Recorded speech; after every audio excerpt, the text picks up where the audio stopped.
시청자 여러분 안녕하십니까? CBS 뉴스가 설을 맞아 청년 현실을 짚어보는 특집 프로그램 청년, 그들의 이야기를 마련했습니다. 지난 시간에는 한국 사회 청년들의 실업 실태와 생활고에 대해서 다뤘죠. 이번 시간에는 목표의 장이 좁아져서 갈 곳 잃은 신학생들의 얘기를 들어보려고 합니다. 앞으로 전임 목회지를 찾아야 하는 신학생 두 분이 자리해 주셨는데요.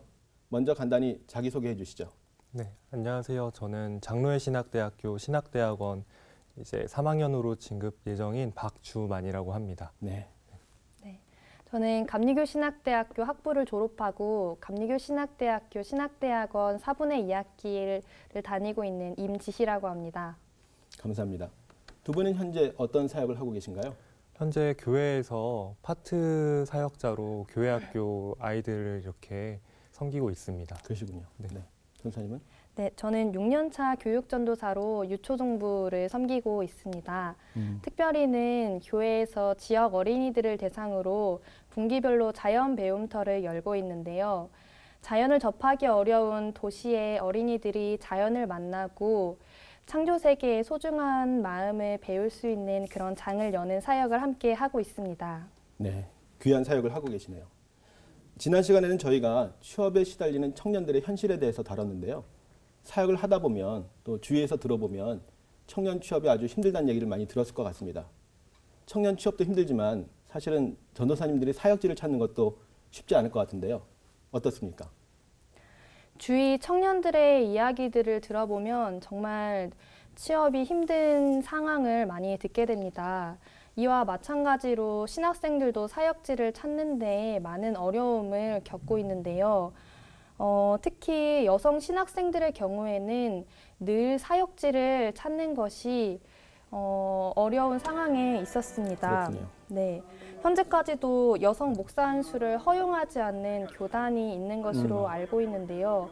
이처럼 여성 리더십을 환영하지 않는 교회 분위기 때문에 여성으로서 부목회자로의 자리 그리고 담임 목회자로 가는 자리를 찾는 것은 하늘의 별 따기일 뿐더러 잘하고 있던 사역지에서도 나와야 하는 일도 빈번하다고 많이 듣습니다. 네, 어렵네요. 네, 박 전사님. 네, 파트 사역자까지는 원하는 사역지를 그래도 잘 구해서 갈 수 있는 게 현실이기는 한데요. 선배들이 많이 하는 얘기가 이제 진짜 경쟁은 목사 한 수를 받고 이후부터가 진짜 사역지를 찾는데 경쟁의 시작이라는 얘기를 많이 저에게도 해주고 있습니다. 그래서 그렇군요. 아마 저도 그러한 현실로 이렇게 부딪히지 않을까라는 생각을 하고 있습니다. 네. 이런저런 이유로 졸업을 하고도 목회에 장이 없어서 또 학교로 되돌아오는 경우도 있더라고요. 두 분 주변에도 좀 볼 수 있죠? 그냥 제 주변만 놓고 보더라도 네. 이번에 신대원 이제 목회학 과정 이후에 이제 일반 석사 과정에 지원하는 지인들이 좀 체감적으로 많이 늘었다라는 것을 느낄 수 있었습니다. 그렇군요. 학교가 이제 MDB 과정, 목회자를 양성하는 과정에 이제 어느 정도의 그런 경쟁력과 수준을 유지하기 위해서 입학 정원을 이제 내리고 그렇게 경쟁률을 유지하고서 좀 어느 정도 풀을 유지하는 그런 단계를 취하고 있는데 그런 거를 이제 느꼈을 때 목회학 MDB 과정은 어느 정도 이제 경쟁률이 그렇게 유지가 되는 게 사실은 경쟁률이 더 떨어졌다고 볼 수 있는 현실이거든요. 네. 근데 이제 상대적으로 MDB 과정 이후에 THM 과정을 지원하는 친구들이 좀 많아지고 있는 현실로 이렇게 느껴지고 있어서 사역지를 잘 구하지 못하고 있어서 한편으로는 이제 학교로 다시 돌아와서 학교의 울타리에 다시 자신을 맡기는 거는 아닌가 그런 네. 생각이 들고 있습니다. 일반 대학교하고도 좀 비슷한데요. 예, 그런 현실 같습니다. 네. 임준 선생님 어떻습니까? 네, 이제 신학이라는 전공의 특성 때문에 신학을 전공한 이후에 교회 사역이 아닌 다른 일을 찾기가 쉽지 않습니다. 그렇기 때문에 졸업한 주위의 친구들을 볼 때 다른 직장과 다른 전공을 찾아서 가는 경우도 있지만 결국에 다시 신학으로 돌아오는 경우들을 많이 보았습니다. 그렇군요. 네. 목회지를 찾기가 이렇게 힘든 이유 뭐라고 생각하세요? 그냥 단순히 교회의 교세가 줄어서 신학생들이 사역지를 구하는 게 어렵다라고만 놓고 판단하기는 좀 어려울 것 같습니다. 네. 저희가 수업 시간에서 이제 교수님 말씀을 듣다 보면 교수님들이 이제 요즘 아이들이 사역지, 전임 사역지 나가는 게 힘들어한다라는 이런 고민을 이제 외부 사역에서 말씀을 하시면 지방에 계신 목사님들은 또 장신대나 이런 서울에 있는 학교에 있는 신학생들은 지방으로 또 잘 내려오지 않으려고 한다라는 또 그런 아쉬움을 또 이렇게 표출하신다라고 이렇게 말씀하신다라고 하시더라고요. 그래서 이 부분에 있는 것은 조금 단순히 교세가 줄었다고 단순히 평가하기는 좀 어려울 것 같고 여러 가지 상황들이 좀 맞물려 있는 것 같습니다. 그렇군요. 네. 임전 선생님 어떻습니까? 네. 제 생각에는 교회에 대한 사회적인 신뢰도도 계속 떨어지고 있고 교인들이 급격하게 줄어들고 있는 것은 이제 수치상으로 나와 있는 이제 상황이기 때문에 문을 닫는 교회들이 늘어나고 있는 그런 상황에서 사역지를 찾는 문제가 어려워지는 것은 계속 심해지지 않을까라고 예상을 하고 있습니다. 그렇군요. 참 어려운데요. 그러면 신학을 하려는 동생들이 찾아오면 솔직하게 뭐라고 얘기를 해주시나요? 네. 저의 경우에는 미자립교회에서 평생 목회를 해야 한다고 하더라도 너는 정말로 이 길을 가고 싶느냐고 그렇게 물어봅니다. 이제 신학교를 선택하는 친구들의 경우에 그냥 단순히 큰 교회를 보고 오는 경우가 참 많습니다. 그렇죠. 그렇기 때문에 이런 교회의 어려운 상황을 있는 그대로 솔직하게 이야기를 해주고 혹시 다른 꿈이 있다면은 그곳으로 가기를 적극 권해주기도 하고요. 네, 그렇게 좀 진솔하게 이야기를 해주는 편입니다. 그렇군요. 네. 박 전사님은요? 저도 좀 많이 솔직하게 얘기를 해주고 있는 편인데요. 정말로 그 친구한테 많이 고민을 해보라고 항상 조언을 해주고 있습니다. 이제 제가 생활하는 거를 잘 모르는 친구들은 너는 좋겠다. 이제 주말만 일을 하고 주중에는 그냥 있는 거 아니냐라고 얘기를 하는데 사실 주중이 더 바쁘거든요. 그렇죠. 주말을 준비하기 위해서 이제 주중에 시간을 쏟아야 되는 그런 부분이 있는데 그런 얘기들도 이제 잘 얘기를 해주고 좋아하는 것과 잘하는 것은 다르다라고 그냥 솔직하게 얘기를 해주고 있습니다. 그리고 가능하면 교회에 대한 그런 애정도를 그렇게 유지하고 싶으면 청년부 생활을 그냥 계속 열심히 하는 게 좋지 않겠냐라는 가끔 얘기도 해주고 있습니다. 그렇군요. 네. 감사합니다. 여기 나온 두 분도 나중에 졸업 후에 어떤 사역을 해야 될지 고민이 많으실 것 같은데 혹시 생각해둔 계획이 있으신가요? 저는 졸업 이후에 기독교 환경운동가로서의 길을 가고자 하고 있습니다. 그래서 좀 환경 쪽으로 전문적으로 2, 3년 정도 공부를 좀 더 한 후에 목사 안수 과정을 밟아서 네, 기독교에서 어떻게 환경운동을 할 수 있을지를 고민하면서 길을 가고자 하고 있습니다. 네, 좋은데요. 네. 박 전사님 어떠세요? 사실 학부생 때는 그냥 자신감이 넘친다고 해야 될지 아니면 생각이 짧았다고 해야 될지라고 좀 그럴 수도 있겠지만 그냥 당연히 교회에 나가서 이제 사역을 하는 것만을 생각을 하고 있었습니다. 근데 이제 신학대학원에 진학을 하고 이제 한 학년 올라갈 때마다 조금 현실적인 문제들이 보이다 보니까 과연 이것을 계속해도 될까라는 고민들도 계속 맞물리게 되고요.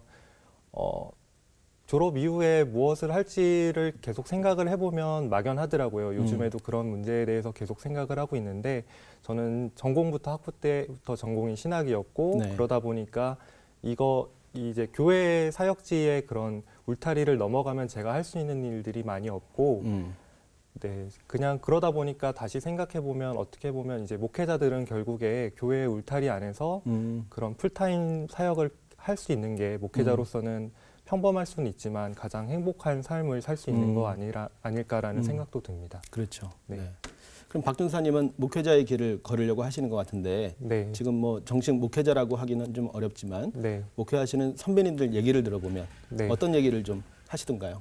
뭐 부목사님들도 그렇고 담임 목사님들도 그렇고 제가 이제 만나뵌 분들이랑 이제 대화를 해보면 다 한결같은 말씀을 해주시더라고요. 사실 뭐 몇십 년 목회를 하신 분들도 나도 당장 내일 이거를 그만둘까 이런 고민들도 한다라고 말씀을 해주시고 그러다가도 이제 교인한테도 상처를 받잖아요. 목사도 어쨌든 그렇죠. 사람이기 때문에 네. 그렇게 상처를 받고 힘들다가도 또 그 사람 때문에 또 기쁜 마음이 들면 또 그래도 하나님이 나에게 주신 소명이라는 게 이런 거구나라고 다시 한번 이제 힘을 얻고 또 사역을 하신다라고 말씀을 해주셨거든요. 그래서 저도 아마 계속 그런 과정의 반복을 통해서 목회자로 성장하고 목회자로서 이제 사역을 하지 않을까 생각이 듭니다. 그렇군요. 네.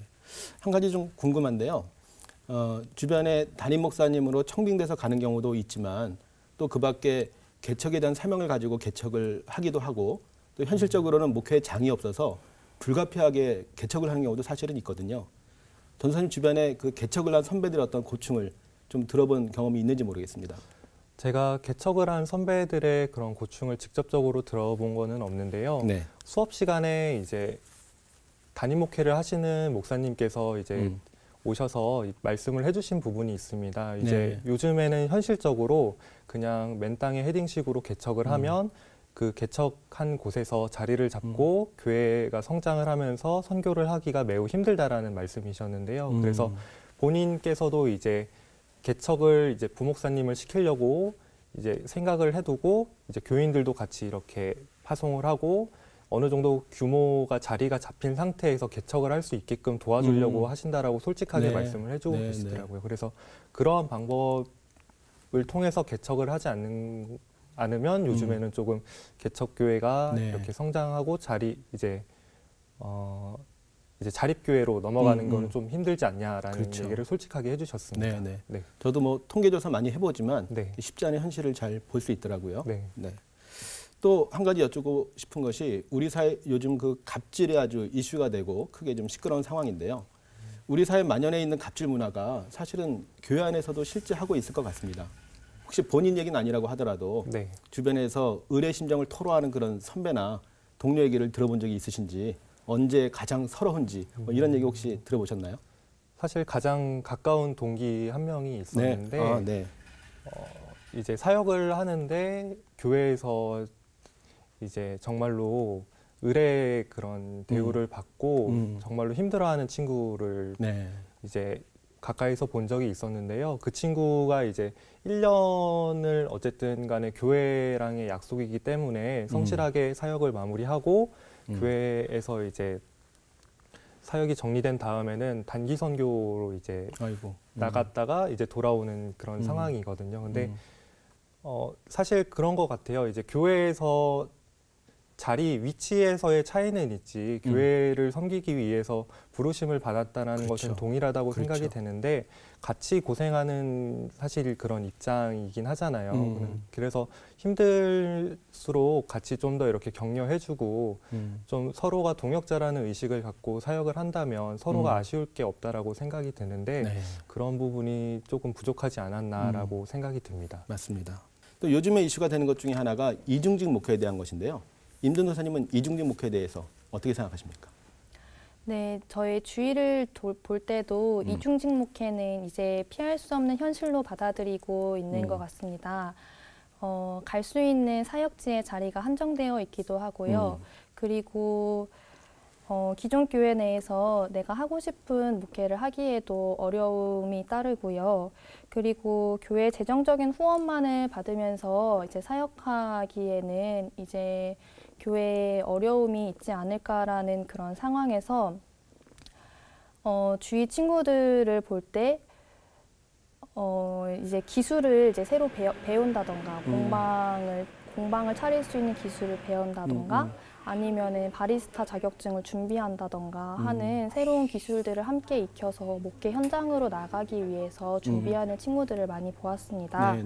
이제 저의 경우에도 목회를 하면서 원예 치료사로 그리고 환경교육 전문가로 함께 사역하기 위해서 준비하고 있는 중에 있습니다. 아, 그러시군요. 좋은데요. 네. 박 전사님은 어떻게 생각하세요? 현실적으로 이중직에 대해서는 이제 허용이 돼야 된다라고 생각이 되고요. 네. 허용이 되지 않는 상황에서도 현실적인 문제 때문에 또 이중직의 그런 생활을 하시는 분들이 많은 것으로 알고 있습니다. 근데 이중직 목회라는 게 저는 사실 어디까지나 대안이라고 생각을 하고 있고 좀 근본적인 해결책을 마련해야 되지 않나 그런 생각을 갖고 있습니다. 네, 그러시군요. 네. 끝으로 목회지를 찾지 못해서 힘들어하는 신학생들을 대표해서 꼭 전하고 싶은 말씀이 있으면 한 말씀씩 좀 해주시죠. 네. 사역지를 찾기가 참 어려운 상황에 있다고는 하지만 네. 예수님께서는 항상 소외되고 굶주리고 고통받는 사람들을 찾아 나서셨는데요. 정작 정말 이런 복음이 필요한 자리는 늘 빈자리는 아니었을까라는 생각을 해보기도 합니다. 이처럼 지금 복음의 빈자리가 어디인지를 볼 수 있는 눈과 그리고 그곳으로 향할 수 있는 용기와 그리고 그곳에 복음을 전할 수 있는 지혜를 가지고 그곳으로 갈 수 있는 그런 우리 신학생들이 돼야 되지 않을까 생각합니다. 네, 귀한 말씀이네요. 박 전사님도 한 말씀 해주시겠어요?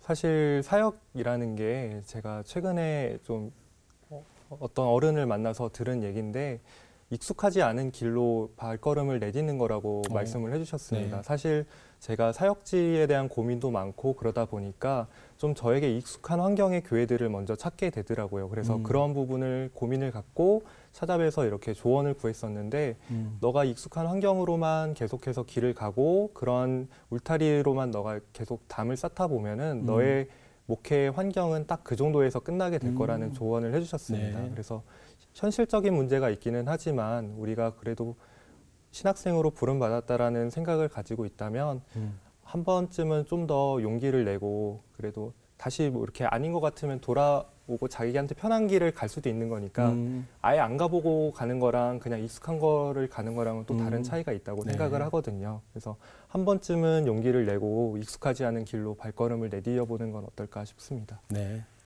신학교를 졸업한 뒤에도 빚이 쌓여 부담되고 풀타임 목회 자리를 구하기도 어렵고 현재 사례비로는 생계 유지도 힘들고 그래서 다른 직업 구하는 졸업생들이 많고 이것이 바로 지금 신학생들의 현주소입니다.